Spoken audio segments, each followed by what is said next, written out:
A family finally laying their loved one to rest. They first tried to bury Carol Lloyd yesterday at Beaches Memorial Park, but when they got there, no one was at the cemetery. Her body had to be taken back to the funeral home. It's an update to an I-team investigation. When the Lloyd family arrived, they found that the grave had not even been dug yet.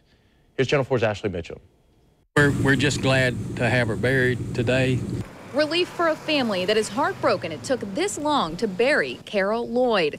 They finally got the call this morning that Lloyd's grave was ready after they arrived yesterday to find nothing prepared for her burial. It was all a pack of lies is what it was. When was the last time you spoke with them, the cemetery people? They won't answer my calls. What would you say to them if you could, if they didn't hang up on you and they did receive your call, what would you want to say to them? I can't put those on the air. I can't put those kind of words out there. Very frustrated. When the cemetery's owners didn't answer the phone yesterday, Lloyd's family called the I-team for help.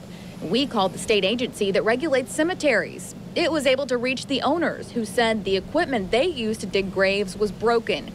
Last night, we saw a backhoe drive right into the cemetery to dig the grave. I think it's a disgrace for them to put the family through this. They've been through enough. And I'm just glad that today we're able to give them a little bit of closure and let them start grieving.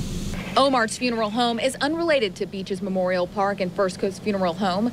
She told us a cemetery worker told her this morning he had no idea about a service happening yesterday, and he's the one the cemetery uses to open and close graves. He wasn't notified until 5 o'clock last night to come in and open the grave space. How would you feel if it was your family or your loved one, you know?